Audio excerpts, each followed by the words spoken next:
de presión estático, sensor de presión, cuyo objetivo es verificar el nivel de presión, el punto de presión o la medida de presión que se tiene en un determinado momento. Adelante. Entonces, supongamos que se tiene un sensor de presión que se utiliza para medir la presión en un recipiente de aire. Este sensor tiene un rango de operación de 0 a 100 PSI. 0 a 100, ¿no? Entonces, la escala también oscilaría entre esos puntos. Y produce una señal de voltaje como salida. Entonces, miren el escalamiento. Eso también lo vimos, ¿no? Donde 0 corresponde a 0 PSI y 5 voltios a 100. Esa es su escala, ¿no? En cuanto a lo que es voltaje. ¿Qué es lo que sucede? Si dice que el sensor es linealmente estático, cada incremento de 10 PSI involucraría un aumento constante y proporcional en la salida del voltaje. Por ejemplo, 0, 0, 10.5, 20, 1, 30, 1.5 y 100, 5. Si nos damos cuenta, el incremento, bueno, hasta 100, no hemos tenido que hacer múltiples sumas, ¿no? Proporcional, 40, 50, hasta llegar al objetivo, ¿no? Nos damos cuenta que el incremento es de 0.5. Yo inclusive puedo realizar una gráfica, como dice aquí, para ver cómo es el incremento. Me doy cuenta que los dos son directamente proporcionales. Uno incrementa y el otro también lo hace. Por lo tanto, si tiene este comportamiento, diríamos que es un sensor linealmente estático en todo su rango de operación. ¿De acuerdo? Bien. ¿Por qué es importante? Garantiza mediciones precisas y predecibles. Ahora, si un sensor no es lineal estáticamente, es decir, si la relación entre la entrada y la salida no es una línea recta, puede requerir una calibración adicional, ¿no? Sigamos entonces. Offset. ¿Qué cosa es el offset? Bueno, ya habíamos visto algunas características de este asunto. Entonces se define como un corrimiento, ¿no?, en el eje y la curva de salida. Una zona muerta, algo así lo vimos, ¿no?, como zona muerta, ¿no? ¿De cuáles se caracteriza por tener ciertas condiciones de operación? De manera alternativa, el offset constituye la salida que presenta un sensor cuando en realidad esta no debería ser salida, sino debería ser cero. O sea, debería tener un valor de cero y le estaría dando una lectura errónea en todo caso. Ahora, punto siguiente, tendríamos la resolución. Se define como el cambio más pequeño en la que la variable básica le es posible registrar. Un cambio pequeño, ¿no? Por ejemplo, vamos a ver acá algunos casos. Supongamos que se tiene un sensor de temperatura digital, digamos el mismo que se utilizaría, por ejemplo, para sensar la temperatura del cuerpo humano, ¿no? Entonces, ¿qué es lo que ocurre? Que mide temperatura en grados Celsius, puesto, y tiene una resolución de 0.1 grados centígrados. Esto significa que el sensor puede detectar y reportar esos pequeños cambios de 0.1 grados. Ahora, si el sensor mostrara, por ejemplo, una lectura de 25 grados y luego esta aumenta hasta 25.1, entonces este sensor sí sería capaz de detectar ese cambio, esa variación. Pero si, por ejemplo, yo hago una variación no de 0.1, ¿no?, aumenta en menos cantidad, por ejemplo de 0.5, entonces el sensor no detectaría esa medida, sino que te entregaría 1, es decir, 25.1, y estaríamos enfrentándonos a una señal errónea, ¿correcto? Sigamos. Bueno, en este caso decíamos que la temperatura es 0.1, lo que significa que puede discernir cambios de temperatura en menos de 0.1 grados. Esta resolución es importante para determinar la precisión, ya vimos eso en ejemplos, y la capacidad del sensor de medir cambios sutiles en la variable que está siendo monitoreada. Entonces, la resolución tendría que ser un cambio muy pequeño que surge en el sensor para detectar un objeto y reportarlo con alta precisión. Ahora, vamos a ver un caso de offset, por ejemplo. Este es un caso de offset. Otra vez tenemos el mismo sensor de temperatura que debido a la calibración de la fábrica o condiciones ambientales dice que tiende, o sea, ya ha mostrado en cuantiosas veces temperaturas más altas de lo que realmente debiera de ser. Ahora, como está mostrando temperaturas que no son correctas, yo puedo aplicar un offset, digamos que es como un corrimiento, digamos que en base a un rango determinado de 0,2, 0,4, ya eso no lo considero como la temperatura real, sino ya considero como un previo error. Entonces, y supongamos que el sensor de temperatura lee 2 grados por encima de la temperatura. Para corregir esto aplicamos un offset, pero ¿cómo me doy cuenta de esos 2 grados? Tengo que hacer múltiples ensayos en diferentes laboratorios con el mismo sensor. ¿Ya? Muy bien.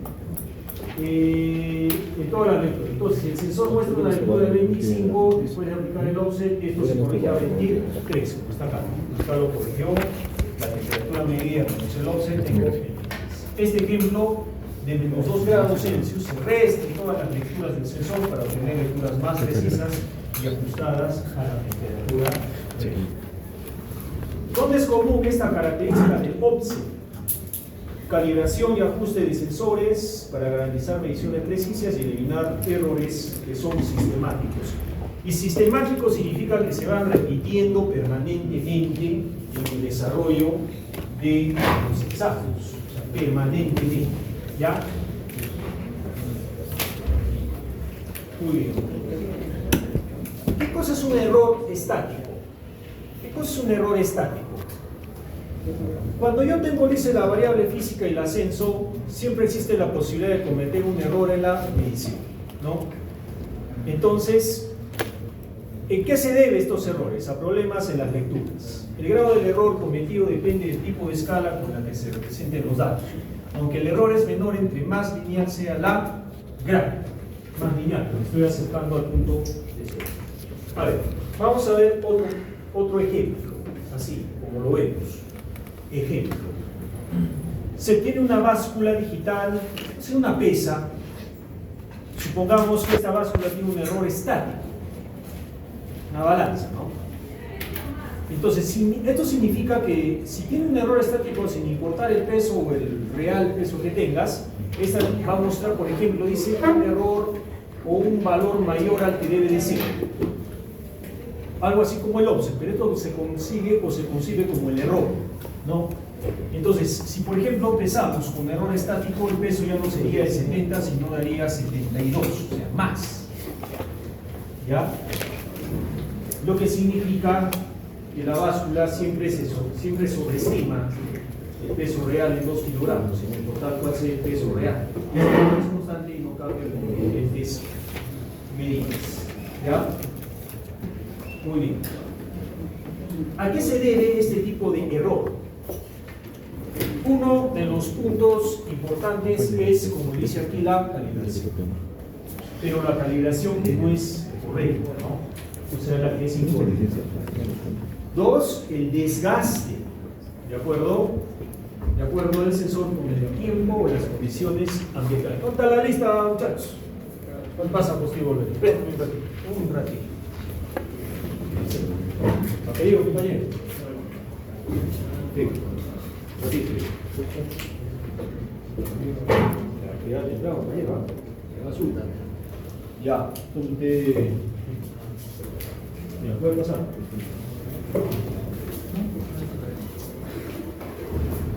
¿Listo?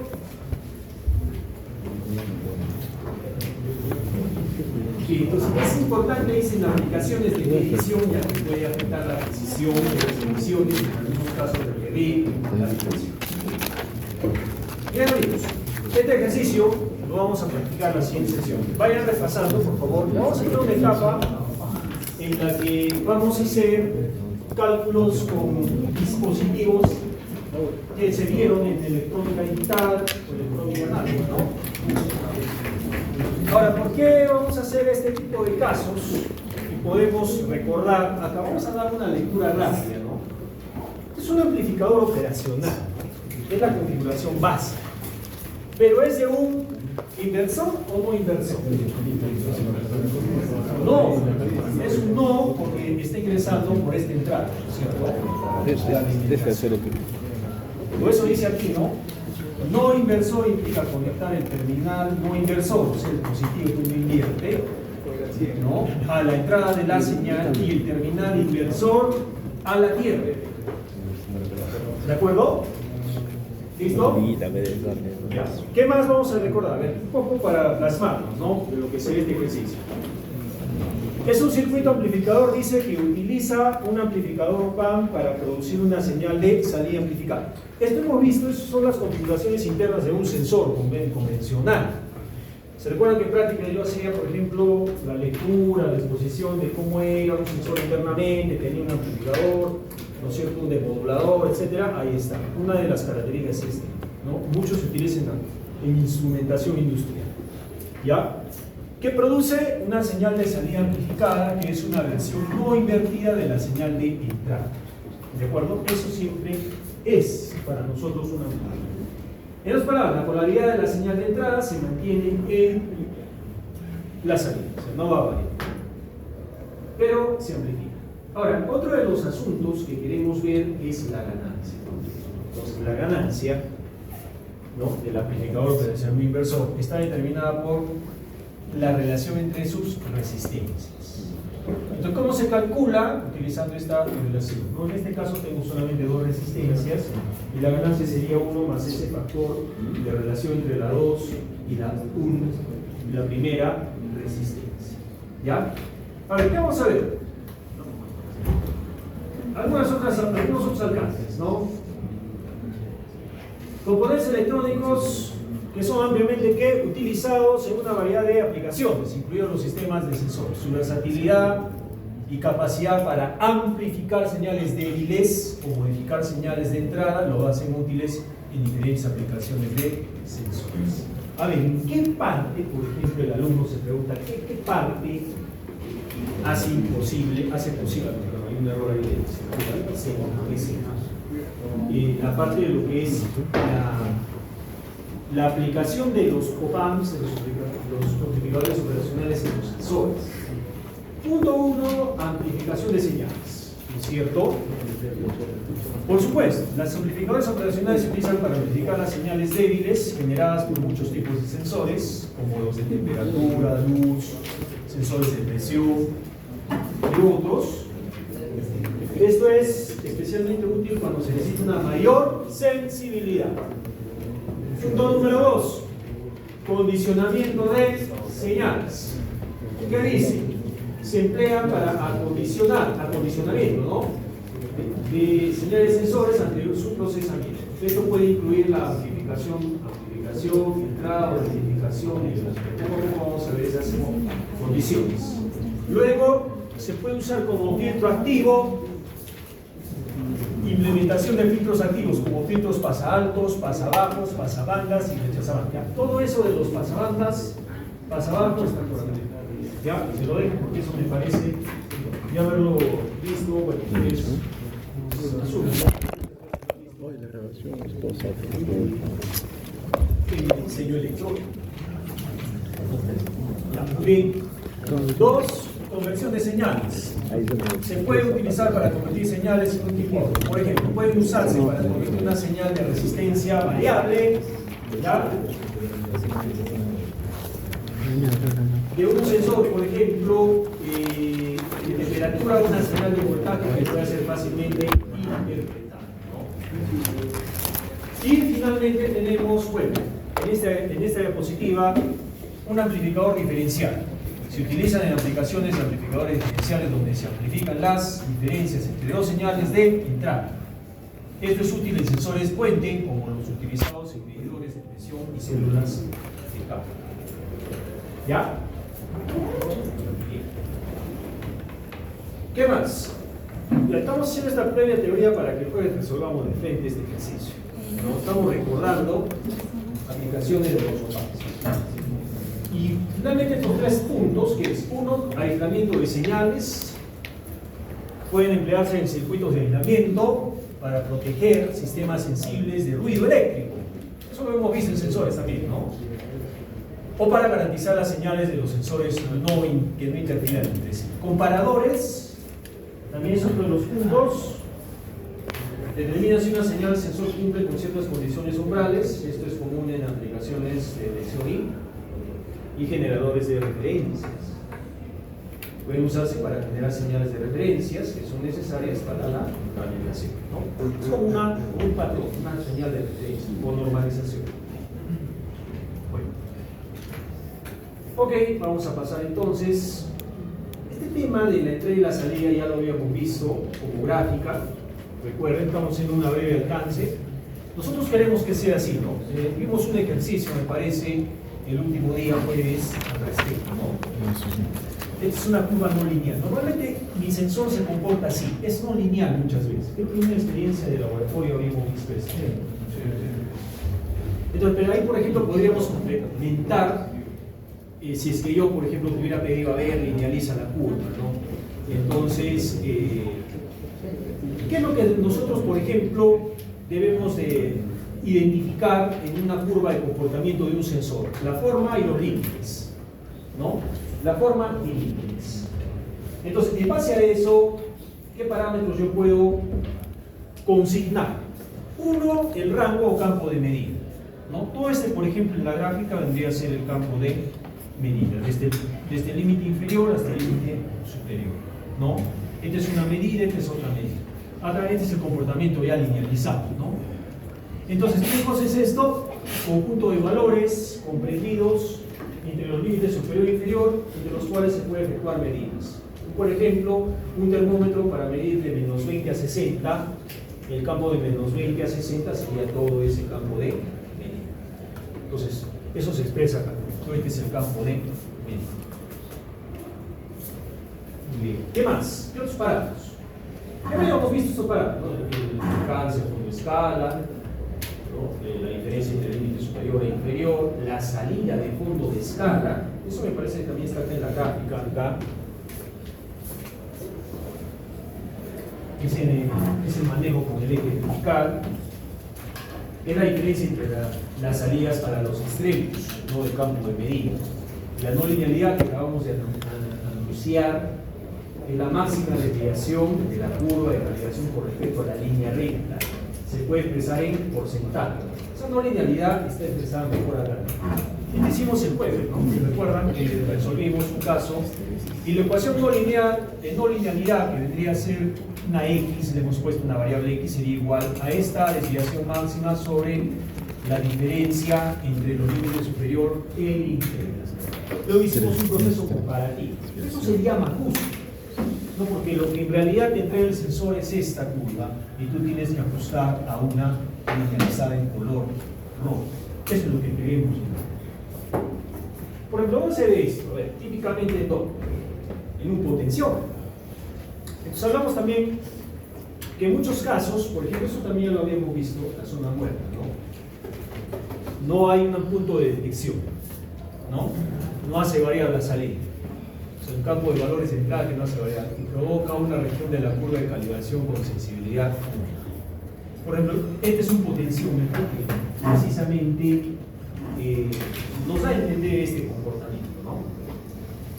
Es un potenciómetro de una vuelta sin fin en el que se puede apreciar la zona muerta o ángulo de giro alfa M, correcto, este puntito, esta zona, sí, la cual no proporciona una variación en la resistencia de los terminales T2 y T3. Este punto, no hay una variación. Podríamos decir que esta es una pequeña zona muerta dentro del potenciómetro. Bueno, y hay otras condiciones más. Bueno, ya lo hemos visto, ¿no? La histéresis, la saturación. Este es un ejemplo de histéresis, por ejemplo, para recordar ahí. Creo que ese tema ya lo habíamos visto reiteradas veces. Resolución también, ¿qué cosa era? Es un incremento mínimo de la variable de entrada que ofrece un campo medible en la salida, ¿no? Es un valor en porcentajes, ¿no? Entonces, es una relación entre y salida de un convertidor análogo digital, ¿no? Miren cómo es el incremento mínimo. Entrada, salida. Entonces, de 3 bits a un doble, ¿no? 0, 1, 4.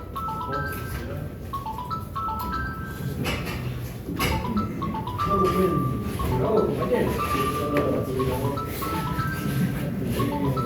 ¿Qué le puede ser? Vamos, vamos.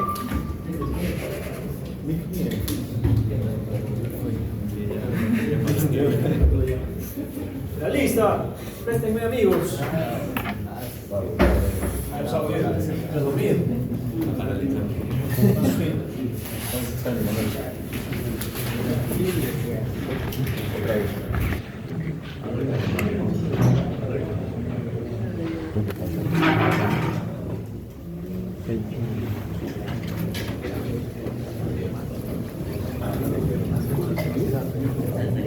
Amigos, tengan cuidado, ya por el tarde ya están perdiendo.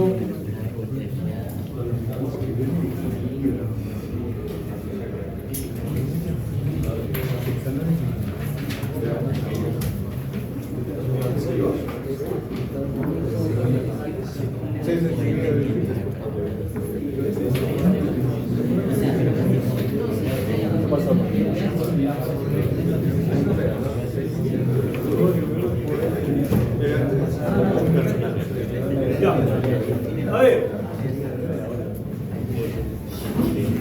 vamos a ver un poco de ahora de lo que es el error dinámico, ¿no? Recordemos este concepto, las características dinámicas. Es la relación entre la entrada y la salida cuando el tiempo transcurrido desde la última variación de la entrada es inferior al necesario para que la salida alcance un régimen permanente. Difieren en las estáticas debido a la existencia de elementos que almacenan energía. Esa es la gran diferencia entre característica dinámica y esta ley que acabamos de cerrar hace un momento. Por ejemplo, masas en dispositivos mecánicos, inductancias, condensadores o en dispositivos eléctricos. Ahora, entramos a ver acerca de lo que es el error dinámico. Entonces, veamos lo que es el error dinámico. Es la diferencia entre el valor obtenido y el valor exacto de la variable medida cuando el error estático es nulo. ¿Qué describe? La diferencia entre las respuestas del sensor a una magnitud de entrada constante y otra variable en el tiempo. ¿De acuerdo? Muy bien. Otro de los puntos importantes es la velocidad de respuesta. ¿Qué cosa es la velocidad de respuesta? Es la... listo, gracias. Indica la rapidez con la que el sistema de medida, miren, rapidez, ¿no?, responde a los cambios de la entrada. Cuando la respuesta no es instantánea, se dice que hay un retardo, una zona muerta. Para describir matemáticamente el comportamiento dinámico, dice: su salida y su entrada se relacionan mediante la ecuación diferencial de coeficientes. Es una ecuación lineal. Y entonces, esta ecuación dice que se puede expresar como un cociente de la transformada de Laplace de ambas señales. Entonces, ¿qué tipo de sensores yo encontraría clasificados en base a las características dinámicas? Acá vamos a entrar a conocer muchos de ellos. En base a sistemas de orden cero, por ejemplo, es el primero, ¿ya? Su salida está relacionada con la entrada mediante una ecuación tipo una recta. Su comportamiento está caracterizado por la sensibilidad que acabamos de ver y su error dinámico. Punto número 2, sistemas de primer orden. Están formados por un elemento que almacena energía y otro que la disipa, ¿no? Almacena y otro la consume. Se suelen caracterizar mediante 4 parámetros: tiempo de subida, tiempo de establecimiento, constante de tiempo y tiempo de respuesta. ¿Correcto? ¿Qué más? Ahora vamos a ver esto. El tiempo de respuesta dentro del concepto de características dinámicas, y esto es diferente, ¿no? Periodo en que transcurre desde que la variable sensada presenta un cambio de estado y el sensor lo registra. Histéresis desde el punto de vista dinámico. Capacidad que tiene el sensor para seguir la curva de salida ideal debido a la tendencia de los cambios de la variable física. Miren, los conceptos vistos ahora desde el punto dinámico. Linealidad dinámica es la capacidad que tiene este sensor para seguir correctamente la curva de salida dada por el fabricante cuando la variable física experimenta cambios. Y el error dinámico ocasionado por las cargas inducidas en el sensor debido a los aparatos de medición. Ahora vamos a ver aquí ejemplos, ¿no? Vamos a ver ejemplos para poder entender bien estas características dinámicas. Por ejemplo, error dinámico. Se tiene, por ejemplo, un anemómetro, ¿ya? Un anemómetro, y que mide la velocidad de viento. Es un sensor. Velocidad de viento. Pero lo hace en tiempo real. Normalmente esto lo hemos visto en aeropuertos.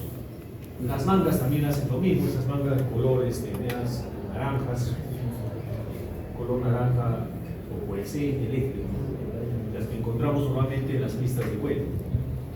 Entonces, especialmente en condiciones de viento fuerte y cambiante. Miren el anemómetro. El anemómetro está diseñado para proporcionar lecturas precisas, ya sabemos que es precisión, de la velocidad del viento, pero tiene un error dinámico cuando el viento cambia, ahí viene el problema. Y esta es otra de las variables externas que no es pues, para nada estable, ¿no? Cambia vertiginosamente, rápidamente, abruptamente. En condiciones de viento constante, dice, y estable, el anemómetro proporciona lecturas precisas. Sin embargo, cuando se produce una ráfaga de viento repentino, como puede ocurrir en ese momento, el anemómetro no puede seguir esa variación rápida de la velocidad de viento, lo que resulta en un error en mi lectura temporal. Entonces, el anemómetro podría mostrar una lectura de viento menor de lo que realmente es durante la ráfaga de viento. O sea, ahí viene pues, el error dinámico, ¿no? O sea, mediante un efecto real, vertiginoso, cambiante rápidamente, le damos un error. Siguiente. Este error podría ser causado por la inercia, dice acá, del sistema de medición del anemómetro o la respuesta lenta del sensor a estos cambios vertiginosos. En aplicaciones donde es crucial medir velocidad de viento de manera precisa, el error dinámico podrá ser problemático y requeriría el uso de sensores más veloces, más rápidos, respuesta más rápida, o la aplicación de filtros para suavizar, como dice acá, las lecturas y reducir el error en condiciones. ¿Qué cosa entonces en conclusión vendría a ser para nosotros el error dinámico? Son discrepancias temporales en las lecturas cuando la variable medida cambia muy rápidamente. Ese es un comportamiento exclusivo de este texto que estamos hablando de las características dinámicas, ¿no? Y puede ser crítico en aplicaciones donde se necesita una respuesta rápida y precisa del sensor. Otro ejemplo, por ejemplo, acá vemos de linealidad dinámica, que normalmente se presenta en vehículos. Miren, un automóvil está equipado con un sensor de velocidad que mide la velocidad en las ruedas. ¿En qué? Kilómetros por hora. Podría ser un encoder. El sensor debe proporcionar lecturas precisas, incluso cuando el automóvil acelera o desacelera. La aceleración, recuerden, variable importante en el contexto de las tres variables: espacio, velocidad, aceleración. Cuando el automóvil dice que está en reposo, dice que debería registrarse una lectura de 0 kilómetros por hora. Cuando el conductor acelera el automóvil, el sensor debe seguir de cerca, no dice exactamente, pero debe seguir de cerca los cambios en la velocidad sin desviarse de manera significativa de la velocidad real. Podría haber, como ustedes ya lo han visto, algunas divergencias, ciertas variaciones indetectables por efecto de la precisión de los mecanismos electrónicos. Si el automóvil aumenta su velocidad de 0 a 100 en 10 segundos, el sensor debe mostrar una lectura gradual, dice acá, y proporcional, sin errores significativos. De manera similar, cuando el automóvil reduce, el sensor debe responder de manera también lineal a esta reducción o esta disminución. ¿Cómo es eso? Entonces, si el sensor de velocidad es dinámicamente lineal, sus lecturas seguirán cerca de los cambios de velocidad, sin retrasos significativos, ni desviaciones, ni errores. ¿Para qué me es importante este tipo de sensores, por ejemplo, en un vehículo? Para activar los sistemas de freno antibloqueo, ¿no? como sistemas de freno antibloqueo, control de tracción, donde la precisión en la medición de velocidad es esencial para garantizar la seguridad y el rendimiento del vehículo. Entonces, recordemos, ¿no?, la importancia es fundamental en aplicaciones en las que la variable medida cambia rápidamente con el tiempo y un sensor lineal dinámico puede proporcionar esas medidas a pesar de ese tipo de cambios en la variable. ¿De acuerdo? Ahora vamos a hablar un campo que es importante dentro de los sensores, los muy conocidos sensores inteligentes, que se encuentran dentro de, digamos, la gama de sensores convencionales que hemos realizado hasta el momento, ¿ya? Y la gama de los sensores que hoy en día se actualizan, se utilizan. Entonces, ¿cuál es la tendencia hoy en día de la electrónica? Es la minimización de los componentes, que sean más versátiles, más accesibles, más fáciles de programar, más flexibles en la programación, en su empotramiento, en su, digamos así, colocación o distribución, pero también una minimización en los costos. Eso hablamos de los sensores inteligentes, que vamos a encontrar 4 grandes variables. Entonces, ¿qué es lo que ocurre? Dice la creación de la tecnología cada vez más integrada, con una disminución en el número de elementos discretos, y requiere de un mayor número de interconexiones, provocando que las placas de circuitos impresos se hagan más complejas y más costosas. Normalmente era así, o es así en el mundo actual. Pero ¿qué es lo que sucede en los sensores inteligentes? Uno, yo quiero minimizar problemas, principalmente en el diseño de los circuitos que son impresos. Y punto número 2, los altos costos desde la producción de esos circuitos y la manufactura de esos circuitos. ¿De acuerdo? Entonces, los sensores inteligentes aparecen bajo la premisa de mayor practicidad para el diseño de sistemas más complicados. Hace un momento hemos hablado de los sensores de velocidad, por ejemplo, en un vehículo. Podríamos atribuir que eso es un sensor inteligente. Ya se convierte en un sensor inteligente, ¿no? Ok. Entonces, un sensor inteligente incluye, dice por lo común, una porción del sistema de control. Mira, ya adopta el sistema de control que anteriormente lo habíamos analizado en el campo de control convencional en ingeniería, requerido para una cierta aplicación. Entonces vamos a ver estructuras a continuación en las que se pueden forjar este tipo de sensores. A ver, vamos a ver cuál es la estructura de un sensor inteligente. Ahí está.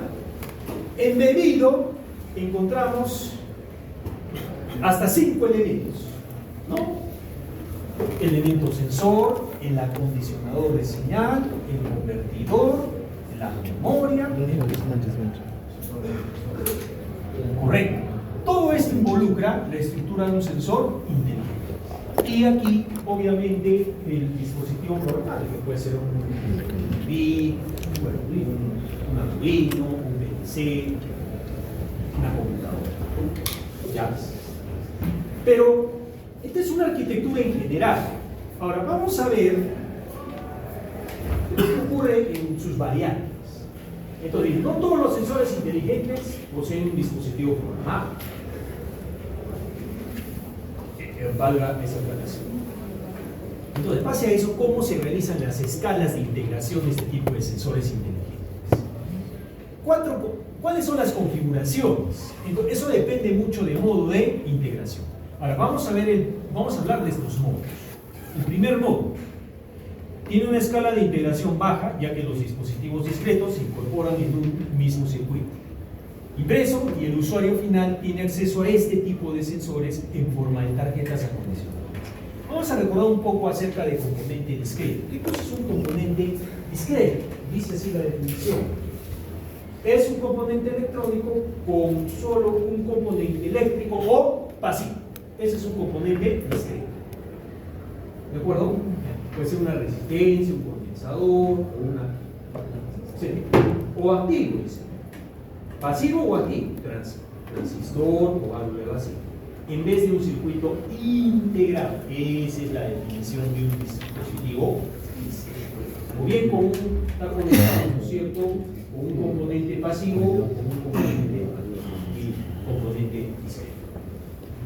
Y finalmente, ya para ir cerrando esta parte, esta es la estructura del primer modo de integración de un sensor inteligente. Tenemos aquí, en el primer modo de integración, la salida análoga del transductor va hacia dónde, al conjunto comprendido entre el acondicionador de señal, convertidor análogo digital en la memoria, y esta la entrega al dispositivo programado.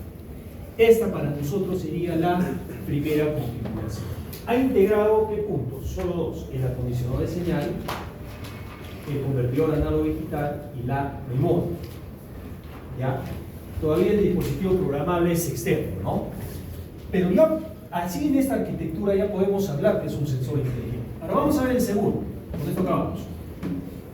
Los circuitos acondicionadores, los convertidores y el sistema de control se implementan en una sola constitución, al tiempo que el sensor se maneja por separado, como un dispositivo distinto. Ya lo hemos visto cómo es.